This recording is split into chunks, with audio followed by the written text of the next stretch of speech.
Bus horn ಹೊಡೆದಿದ್ದೆ ತಪ್ಪಾಯ್ತು ನೋಡಿ. KSRTC ಬಸ್ಗೆ ಅಡ್ಡ ಹಾಕಿದ ಬಸವ ದಾರಿ ಬಿಡಲು ಹಾರನ್ ಹಾಕಿದ್ದಕ್ಕೆ ಅಡ್ಡ ನಿಂತು ಬಸವ ಬಸ್ ಹೋಗೋದಕ್ಕೆ ಬಿಡಲಿಲ್ಲ. ಮಂಡ್ಯದಿಂದ KM ದೊಡ್ಡಿ ಮಾರ್ಗದಲ್ಲಿ ಈ ಘಟನೆ ಆಗಿದೆ. ಮಂಡ್ಯ ಜಿಲ್ಲೆ ಸೋನಗನಹಳ್ಳಿ ಗ್ರಾಮದ ಬಳಿ ಈ ಘಟನೆ ನಡೆದಿದೆ. ವರದರಾಜಸ್ವಾಮಿ ದೇವರಿಗೆ ಬಿಟ್ಟಿರುವ ಬಸವ ಬಸ್ ಎದುರುಗಡೆ ಹೋಗ್ತಾ ಇತ್ತು. ಡ್ರೈವರ್ ಹಾರ್ನ್ ಹೊಡೆದಿದ್ದಾನೆ. ಹಾರ್ನ್ ಹಾಕಿದ್ದೇ ತಡ ಬಸವ ಮುಂದಕ್ಕೆ ಬಸ್ಸನ್ನು ಹೋಗಲಿಕ್ಕೆ ಬಿಡಲಿಲ್ಲ. ಮಂಡ್ಯದಲ್ಲಿ ನಡೆದಿರುವಂಥ ಘಟನೆ. KM ದೊಡ್ಡಿ ಕಡೆ ಬಸ್ ಹೋಗ್ತಾ ಇತ್ತು, KSRTC ಬಸ್ಗೆ ಬಸವ ಅಡ್ಡ ಹಾಕಿ ಬಸ್ ಹೋಗೋದಕ್ಕೆ ಬಿಡಲಿಲ್ಲ. KSRTC ಬಸ್ಗೆ ಅಡ್ಡ ಹಾಕಿ ದಾರಿ ಬಿಡಲು ಹಾರ್ನ್ ಹಾಕಿದ್ದಕ್ಕೆ ಸಿಟ್ಟಿಗೆದ್ದು ಬಸವ ಅಡ್ಡ ನಿಂತಿರುವಂಥ ದೃಶ್ಯ ಗಮನಿಸ್ತಾ ಇದ್ದೀರಲ್ಲ, ಇದು ಸೋನಗನಹಳ್ಳಿಯಲ್ಲಿ ನಡೆದಿರುವಂಥ ಘಟನೆ ಇದು.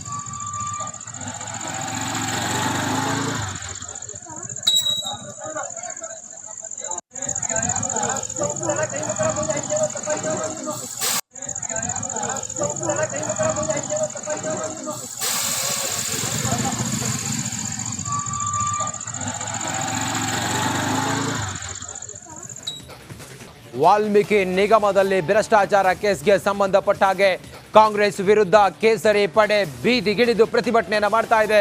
ಜಿಲ್ಲಾಧಿಕಾರಿ ಕಚೇರಿಯ ಮುಂದೆ ಟೆಂಟ್ ಹಾಕಿ ಧರಣಿ ಮಾಡ್ತಾ ಇದ್ದಾರೆ. ಧರಣಿಯ ಸ್ಥಳದಲ್ಲೇ ಮಾಜಿ ಸಚಿವ ಶ್ರೀರಾಮುಲು ಮಲಗಿದ್ದಾರೆ. ನೂರಾರು ಬಿಜೆಪಿಯ ಕಾರ್ಯಕರ್ತರು ಧರಣಿಯಲ್ಲಿ ಭಾಗಿಯಾಗಿದ್ದಾರೆ. ಮಾಜಿ ಸಚಿವ ನಾಗೇಂದ್ರ ಅರೆಸ್ಟ್ಗೆ ರಾಮುಲು ಒತ್ತಾಯವನ್ನು ಮಾಡ್ತಾ ಇದ್ದಾರೆ.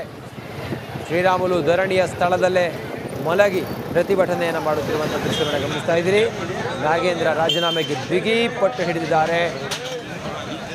ರಾಜೀನಾಮೆಗೆ ಬಿಜೆಪಿ ಪಟ್ಟು ಹಿಡಿದಾಗಿದೆ, ರಾಜೀನಾಮೆ ಕೊಟ್ಟೇನೂ ಆಗಿದೆ. ಈಗ ಅವರ ಬಂಧನಕ್ಕೆ ಬಿಜೆಪಿ ನಾಯಕರು ಅಹೋರಾತ್ರಿ ಧರಣಿ ಮಾಡ್ತಾ ಇದ್ದಾರೆ. ನಾಗೇಂದ್ರ ರಾಜೀನಾಮೆ ಕೊಟ್ಟಾಗಿದೆ. ನಾಗೇಂದ್ರ ಅವರ ಬಂಧನಕ್ಕೆ ಈಗ ಬಿಜೆಪಿ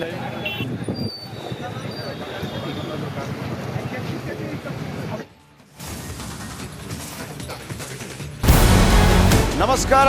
ಕರ್ನಾಟಕ ಪ್ರೈಮ್ ಟೈಮ್ಗೆ ಸ್ವಾಗತ. ನಾನು ಜಯಪ್ರಕಾಶ್ ಶೆಟ್ಟಿ. ಇಡೀ ಕರ್ನಾಡು ಇವತ್ತು ರೆಬೆಲ್ ಆಗಿ ನಿಂತಿದೆ. ಈ ಹಗರಣಗಳನ್ನು ಸದನದಲ್ಲಿ ಪ್ರಸ್ತಾಪ ಮಾಡಲು ಕೂಡ ಕಾಂಗ್ರೆಸ್ ಹಿಂದೇಟು ಹಾಕಿದ್ದೇಕೆ?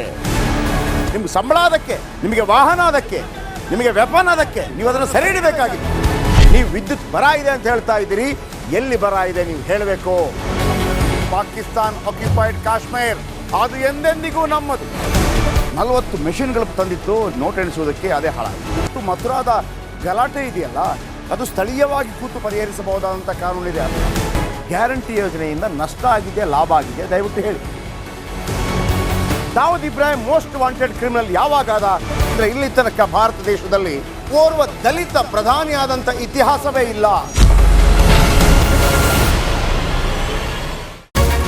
ರಿಪಬ್ಲಿಕ್ ವರ್ಲ್ಡ್ ಆಪ್ ಇದು ಕೇವಲ ಅಪ್ಲಿಕೇಶನ್ ಅಲ್ಲ, ಸಮಗ್ರ ಸುದ್ದಿಗಳ ಸಂಪರ್ಕ ಮಾರ್ಗಕ್ಕೆ ಕ್ರಾಂತಿಕಾರಿ ಬದಲಾವಣೆ.